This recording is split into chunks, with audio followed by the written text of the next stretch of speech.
I see what you're talking about. Yeah. Hey everybody, welcome back to The Stars Are Aligned. This is episode 9. I guess we can call this the guy's rebuttal to the previous episode. If you haven't seen it, please go ahead and go through our playlist. In the previous episode, we had asked my wife and his is it fiance at this point? Fiance. Yeah. I'm sorry. He just proposed last week, so we're there now. But they had their question and answer time of what it was like to have relationships and marriage after kids. And now Chris and I both have similar stories, just like they do. We didn't have kids, and this is our first time being like a father figure and being involved in that whole dating scene and seeing how that goes. But they have a bit more questions than we wrote for them, but that's fine. That's their prerogative, I guess. So let's go ahead and get started. All right. What fears did you have coming into the relationship? Like, what were you worried about? What were you afraid of? Like, did you think you were up to the challenge of even dating a woman with kids? Only thing I really worried about was the rejection from the kids, because not everybody accepts a new person in the family, Right. especially if they already have a father. So, not knowing their relationship to their father, you never know what you might be walking into because you're a new face.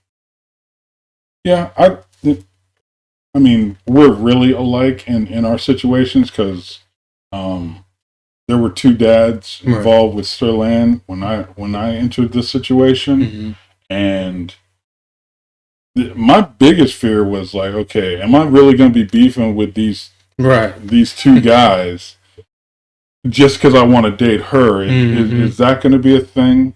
And no offense, but like my relationship with you and Brandon came a distant second to like, okay, do I have to like up every time I come over here? Is it going to be a thing? Is he going to be out in the tall grass waiting for me?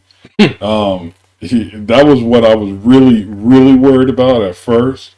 As we got along and that situation didn't develop, the biggest fear, like you said, was the rejection. Now we kind of bonded on video games, and well,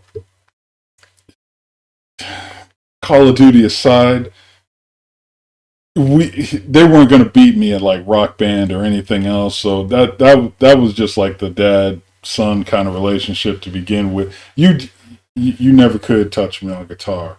Drums, you got me, but you could never touch me on a guitar. Brandon tried, he failed. That's fine. But but since that's how we got along at first, those fears or of rejection fell away because that was something we could talk about every day. That's something we could, just outside of me being, in your life and being the new guy. It's like, hey, I'm a fan of what you're into. Let's talk about it. That kind of relieved a whole lot of that stress altogether. But yeah, once I got past, the previous father figures, I mean that was the biggest thing I was worried about because I had no idea of what your dad was like, what Brandon's dad was like. I didn't know what was what buttons I had to push or eggshells I had to dance around. That was really the biggest thing for me dealing with that. Let's move on to question number 2 then. What made you choose a woman with kids rather than no kids? Well, in my opinion, choosing a woman with no kids would basically be like y'all starting off on the same level of not knowing what to do. So I felt like it was smarter and more beneficial to choose a woman with kids because now they already are comfortable with knowing how to raise a child. So now I can learn from them and also learn from the children. So I already kind of got an understanding of how to raise like kids because I kind of raised my brothers, but not as a parent. Hold on, brother. No, brothers. Actually, like I've changed Riley and Travis's diapers a couple times. You know, I fed them. Go on. Yeah. I had to watch them. I had to babysit sometimes. You mean the 3 times your mother and I? Anyway, never mind. It don't even matter. You could be in the patio, and I still gotta watch them. Let's not turn that into. Let's not turn this into that. But in my opinion, I feel like it was more comfortable choosing a woman with kids because now I have practice before I ever actually have my own child. Okay. So now, once it comes for me to have my own child, and it's actually ready, I'm actually ready to go ahead and start over from the beginning. I kind of know what's coming, and I know what to do. No, I hear you. Our situation was different. In that, you know, due to your mom's age at the time, we didn't really have the luxury of waiting or putting it on hold. If you saw the previous episode, Sterling got pregnant 3 months after we got married. We only really dated from December or November. Yeah, December of the previous year until we got married in May of the following year. But in terms of like women with kids or women without kids, that wasn't really my criteria for dating. My biggest thing, and I've told this to your mom several times, is I was looking for somebody who could ultimately deal with the burden of my family. I come from a large family, and there's a lot of different egos. There's a lot of different scenarios and minefields that you got to walk through. And having somebody who could deal with that was primarily the criteria I was looking for. It wasn't. I wasn't worried so much about her situation versus she's going to step into my stuff, and she's got to be ready for that and dealing with all of that. You know, heck, even like to give you an example, the first question my dad asked Sterling when they met for the first time was, "Are you a cusser or a fusser?" I don't know how many women are. See, exactly. I don't know how many women are ready for that question. And the fact that your mom who asked stuff like that? Look, man, I'm glad you ain't asked me that stuff like that. He was from the 30s, man. It was a whole different kind of person. I'd felt kind of funny. You asked Ashley that. I'd be like, what do you mean? And honestly, he wasn't. That was normal for people of his generation. Then dealing with like my brothers and sisters, all my cousins, all the other things that go on with the family. Is rather, I mean, we just went through a family reunion last year on my side, and that whole thing, all of that was a thing that had to be accounted for. It's something that, honestly, whoever I was going to date or whoever I was going to get married to had to be ready to deal with that level of just all of it at one time. Now, it's worked out fine. She's kind of blended right into the family as if she's been there for a while. To be honest, her relationship with my mother is somewhat disturbing, but if they get along, they're having fun, so I'm fine with it. But yeah, she's gotten along with aunts, uncles, the older generation, the younger generation. She's become that person that, she's being relied upon, so she's developed well into that whole relationship. But that was a big thing in terms of who am I going to be out here trying to marry? Who am I going to, go out here and date? Because it's a thing. I mean, you're familiar with my family. It's big, and it's a big mix. Yeah, it's a big mix of a whole lot of everything. Moving on to question number 3. What challenges did you have adjusting to be a father figure? Well, one of my challenges was actually being a father figure to girls. I ain't ever had kids before, but I've actually been a role model to, like I say, my brothers. So they're boys, you know. They're not my kids, but I was a role model to them. So to actually be kind of a role model or a father figure to girls is something different. You know, it's something I'm probably not used to, but it helps me feel better to know that I don't have nothing to worry about as far as rejection from them because, like my fiance said earlier, you know, you can use her name, right? It's fine. Well, anyway, yeah, I bet it do. But you know, they were already drawn to me even before they even met me. They were drawn to me. You know, I used to actually talk to them on the phone sometimes, even when I was never around. So it helps me feel comfortable with myself, knowing that to let me know that I can be a good father figure to children, whether they're boys or girls. Okay. Yeah. The challenges of, again, for me, the challenge was like, okay,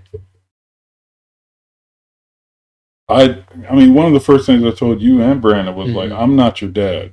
Right. I'm not trying to replace your dad. I'm not trying to take over that whole relationship. Right. So that wasn't really a challenge because that was kind of laid out almost from the beginning. One of the biggest challenges was, and again, no offense, Chris, but you and Brandon you weren't, let's say, military grade kids. You weren't attention to detail. You weren't you weren't up to like inspection ready. Let me just put it at that. What you mean by that? Getting you guys to do chores, getting you guys to do, like, okay, I say clean your room. To you, that means like, okay, I'm gonna just put all my dirty clothes in a pile over in the corner. No, that means get the dirty clothes out of your room. Start a load of laundry. Make sure the dishes are done. The floors. I'm coming from a military background. That attention to detail helped immensely in terms of, okay, here's what I need to be on the lookout for. Mm-hmm. Here are the things that like you need to learn how to do properly. Mm-hmm. And of course, it's all boys, so I don't have that problem that you have of trying to raise girls. Mm-hmm. And I know I was a boy, and all I had to do really was remember what I was doing at your ages, mm-hmm. and say, okay, no. and your mom would look at me like, what? Why? What's the problem? Like, okay, well, I know what's going to happen when he turns 15, 17, mm-hmm. 18. And she didn't want to hear half of the stuff that I knew you guys were up to anyway. Mm-hmm. And I never had to put her in the middle of like, hey, you need to do this. Yeah, some things with technology changed a bit, but it's human beings have been human beings for thousands of years. We're going to keep doing the same. See, I can't do the same thing with girls. I kind of right. You have no roadmap as to where they're going to go, what they're going to get into, and how to get them essentially to stop doing what they're doing because you have still working on it. Because I know what my parents did to me, and we made a lot of the same choices, decisions. I won't call them mistakes. It was just being young and not even foolish, just being young and saying, "Hey, I want to try it this way." I'm like, okay. Well, like I said at first, it's still a learning process. It's still, they're still teaching me, what to look out for. Right, because I still run into that same problem with Riley and Travis, and it's like, well, we didn't exactly do it that way, but I guess well, okay, different generation. Yeah, different generation, but like I'm way in the back of my generation, like my brothers and sisters. I'm the next to the last kid, so by the time they got to me, my parents had pretty much everything down. They they had a log book. They're like, you're gonna do this, you're gonna do this, you're gonna do this, you're gonna try this. And they kind of had it to that. I only had 2 compared to what do they have, like 17 by the time they got to me. I mean, but the only thing I can understand of what I know they're gonna do is because I probably did some of the things. I know I did some of the things that they're doing now at their age, as far as like pushing right, being down, sneaky and but it's just some things it's different. It's I think it's different between raising a boy and then raising a girl.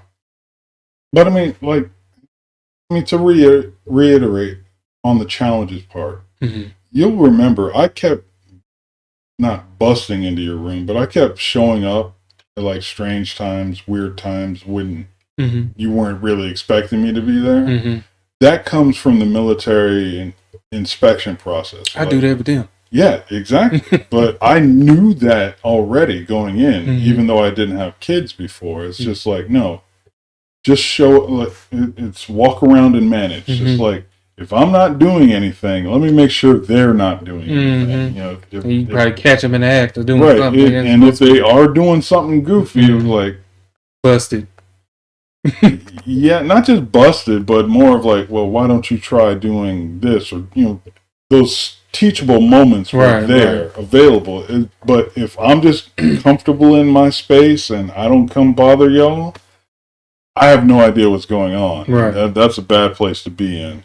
So I would take what I used to do in the military of just going around messing with people, even though I hated when they messed with me. I learned eventually good leaders will come in and just, even if I don't have to bust you on nothing, I'm going to make sure that you know that I'm around all the time. Right. It's like, okay, let's not get up to something, because he might come in here literally at any moment. That kind of thing is a good lesson. And I don't think, and tell me if I'm wrong, I don't think I was too much of a jerk about it, was I? I mean, let's face it, I never really caught you doing anything. Right. That made you like, oh, this. Sometimes they just gotta know, and I'm like, well, what you want? Yeah. What you want? And how do you feel about that now, though? I do the same thing. Exactly. Exactly right. They sometimes look at me like, what's that? Why are you still? What do you want to do? What do you want? And I mean, I'm still going through that with the Riley and Travis too. Is like, Travis, if you're interrupting his game, you are already persona non grata. He does not care what you came in there for. Like, how fast can I get back to doing what I was doing? But he gonna keep doing what he's doing, even if you're in a... Oh, no. He's going to stop doing what he's doing, do what I ask him to do, and then he's going to try. With you. With you, that's a different story. I'm sorry, do you want to share something with the rest of with anybody else, like, if it's not his mother or father, he gonna just keep... Oh, yeah, okay, I got you now. I'm just like, what do you know that I don't know? Yeah, he did that to me earlier. I walked up in there, hey, it's on the game. Just hurts, don't it? Hurts. You're not gonna say no, so you're not even gonna start a conversation. Nothing. You just nope. No, and I'm not even mad at him for doing that. That's fine. But let's move on to the next question. Did the mother interfere with your bonding with the kids? I would say no. I would say no as well, because I mean, really, I don't think the mother would interrupt, because they want to watch and see how well they bond with you. They are the ones who probably going to give them the red flags. Well, has there been any of that? Oh, no, don't do that. Or like after you've been dealing with the kids for a while, it's like, I didn't really appreciate you doing X, Y, and Z or anything like that? Because really, like we said earlier, I'm a man. So a man most of the time don't know their own strength. So I know for a fact, even if it is that, I know better not to put my hands on a female whether it be a child or an adult, it's a no to me. You don't do that. I can't do it. That's like a restriction. That's a restriction to my morals to do anything like that. I cannot touch a female at all. So I know better to not go out, cross those boundaries when it comes to her children or anything like that. But as far as bonding, no, she's not. There has never been anything interrupting the bondage because, like I said, bonding. The bondage. My bad. Excuse me. Just putting that out there for any CPS agents who happen to be watching. Bonding. Yeah, let's not use that word no more.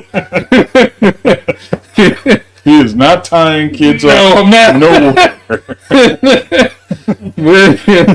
But as far as the bonding process goes, no, I feel like being a mother, in my opinion, in the mother's position, they would like to see how the child reacts to the new face or the new father figure that comes in the household, to see what type of red flags they give off towards that person. Because if I was to walk in and they was to come in and look at me scared, of course the mother's gonna get worried. Like, oh, well, maybe it's something I need to look out for. This ain't wrong. Maybe I need to stop talking to him. So the simple fact is that they never gave her those red flags shows me that I made a pretty good bond with the children. Yeah, I mean, there was one rule that your mother gave me when we started dating. Mm-hmm. Don't hit you guys. Yeah. And that's fine. She can make all the rules she wants to, but the fact that she had just that one rule let me a little bit at ease in that I wasn't dealing with any kind of like, wait, what happened here before I got here? Because I don't know what you're talking about. Right. And, it was very easy to keep that one rule. I mean, you were what? 16? He was younger than that. I was probably like 14 or 13. Yeah. No, Brandon was 11. No. He was probably about like 9 or 10. He may be 10 because he's about to be 24, and it's been 14 and I'm going to be 30. Yeah, which would make 16 about the age you... No, I was about... No. Okay, this is not a math podcast. Yeah, okay. Okay, well then that makes more sense. Yeah, I was 16 and he was 10. It makes more sense. It don't feel like that though. Anyway, yeah, time. That's another lesson you'll learn, but that's for a whole different podcast. My thing is, she didn't have to tell me that because I already knew better. You didn't have to tell me not to put my hands on your children because first of all, they're not my kids. And that's kind of where I was too. Like I said, when we first introduced each other, I'm not your dad. Right. I'm not about to put hands on you. Right. I'll snitch all day. Don't get it twisted. I'm gonna tell, Mama. Don't worry about it. If you gonna call me out my name, you finna find out about it. That's the worst. That's the worst threat they gonna get. Don't worry about it. You don't want to listen to me. And honestly, Mama gonna come home. Mama coming home. Yeah, you and Brandon were good kids, so I never was like trying to put hands on you or anything like that. Now, was there some furniture moving around sometimes? No. But I mean, we're guys, so we're just gonna push. We're gonna push back and that kind of stuff. Right. But I wasn't trying to like, oh no, it's got to be my way or the highway. That's never been our relationship, or at least not what I see it as.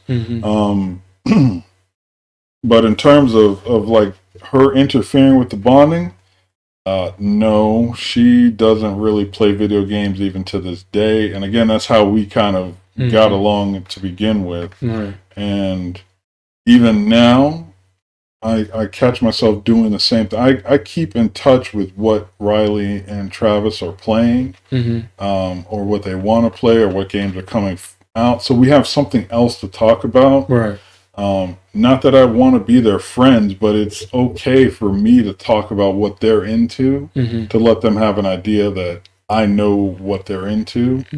Now, as they stray into like anime realm, can't really do that anymore. That's not my lane. But like they want to know the new Legend of Zelda game is coming. Travis comes to me. He came to me today asking if he can download a few new games or stuff. Mm-hmm. And being in that world and knowing what they're talking about gives me a bit more ease of relationship. It just smooths things over for me so much better. It's just the difference between me and your situation is you started off when we were older. Yes, I'm starting when they're pretty young. But I can't really just build that type of bond, and I wouldn't know how to at that age, with them at that age. Yeah, as plus girls, what they're into is going to change so fast. Right. It's not just like new game. It's like, I mean, you guys have tried even tonight. Well, Coco Melon, no, that doesn't work. They're not into that. Yeah. And what was it? My Dad, the Bounty Hunter, or whatever else they've been watching. And it's not what they're into. Only one of them is into Coco Melon. Is she though? She really is. She at home. She gonna be stuck. Okay. Lesson learned. All right, moving on to the next question. What would you change if you had to do it over again?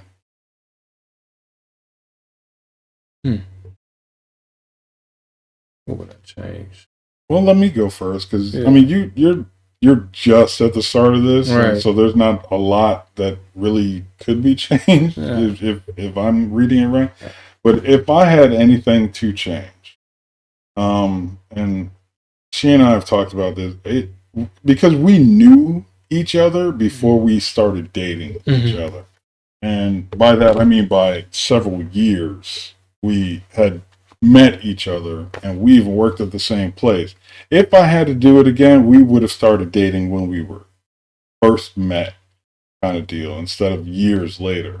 I don't know if we were both ready for that at the time, but that would be really the only change I would make, because I know it's cheesy.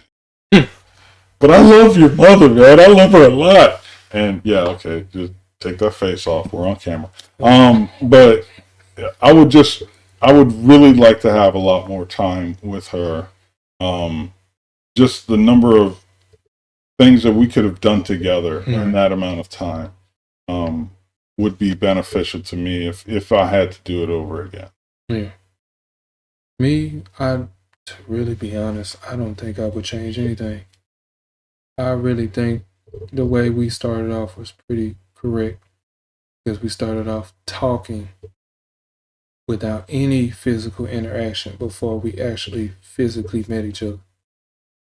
I feel like we built a mental connection first before we even got to even simply hold hands and actually speak face to face. And I feel like that, in my opinion, I feel like that's the correct way to go upon building a relationship with somebody, because you want to feel comfortable around them before you meet them.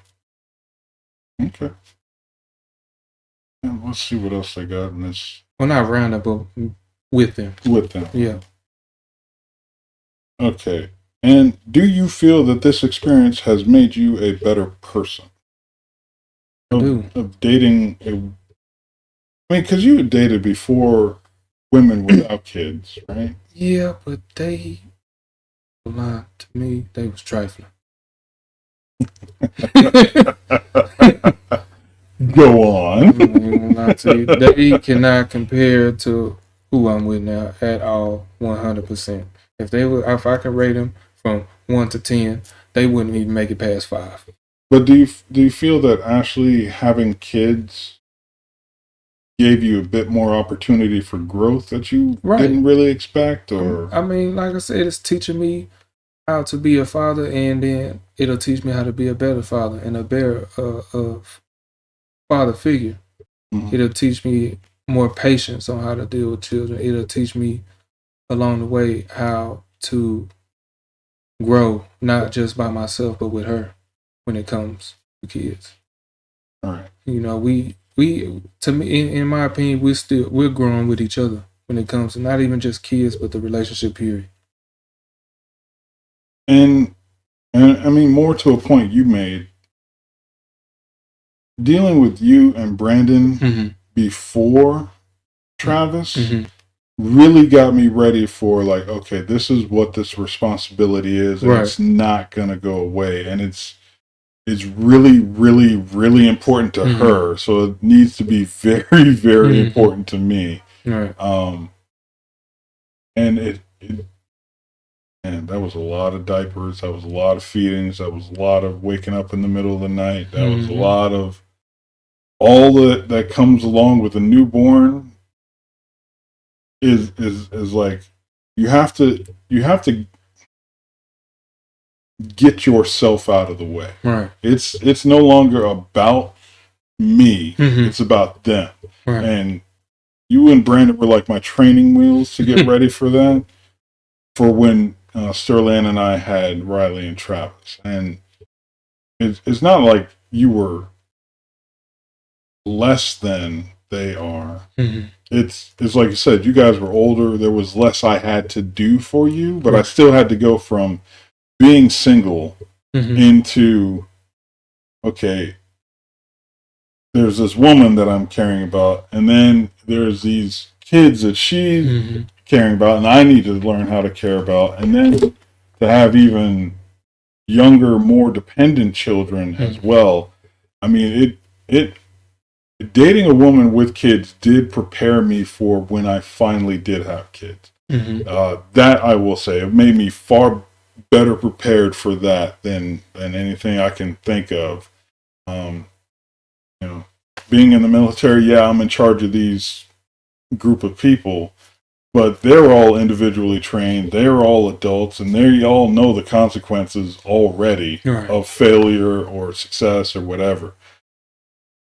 Dealing with kids who know none of that and don't want to hear any of that is a whole different kettle of fish. I mean, there's some similarities and there's some crossover there, but it was really different. Now, the one thing I know that has changed is that I've mellowed from like my initial, like, no, I told you to do this, I need it done yesterday kind of thing, to now it's like, okay, I'm going to tell you to do something, and then I'm going to sit there and watch you do that thing, just so you know that I'm that guy watching you do the thing. Like, the immediate question is, well, why aren't you doing it? Because I told you to do it. That's the thing I've kind of mellowed into, and as I look back on it, I think back to my childhood. My dad would tell me to do something and then go get a bucket and sit down on it and watch me do that thing. I'm like, if you were going to spend the time, why didn't you? And I'm in that same situation now. It's just I'm on the other side of it now. Granted, I don't go get a 5-gallon drum or of paint and sit down on it, but I am sitting there watching you do it. Now I'll be doing something else in the background occasionally, but that is something that has definitely developed over time. I apologize it wasn't as polished as it is now when you were there. I mean, don't get me wrong. In my opinion, when parents tell their children to do certain things, it's not to always discipline them. It's sometimes to teach them how to become an adult. Now, in my opinion, being in a household with you actually taught me how I wanted to be as an adult, because I can compare where you would probably have a disagreement with my mother towards when I was a kid, and I seen my father had a disagreement with my mother. There was two different situations and two different outcomes. There was one outcome where I seen them two screaming in each other's face, and then it was one outcome where I don't know if you actually caught me seeing you, but I caught you two had a disagreement where you were on the couch, you were disappointed, and she tried to talk to you, and you told her to walk away, and that was it. At the next day, it was good, but I mean, that's cool. No, that's cool. I'm gonna let you that's cook. cool. All right, that's all right. But my point I'm trying to make is, I feel like that's a better example of how to handle any disagreement, any situation, rather than sitting here screaming in each other's faces. I'm sorry. Did your brother just start the blender? Okay, with that said, I got to go do some more parenting things real quick. So we're going to go ahead and end this episode right there. Thank you all for joining us. If you just going to end the episode, I had more to say. Oh, I'm sorry. I'm sorry. I did say I'm going to let you cook. Go ahead. Go ahead. Nah, go in the episode. You already want to cut me off? Yeah, I got to go do some parenting. Yeah, don't do that. Gave me the bread. What I had to say wasn't important. Yeah. That's for episode 10. Go ahead, press the stop. We'll see you next time when the stars align. Yeah, maybe.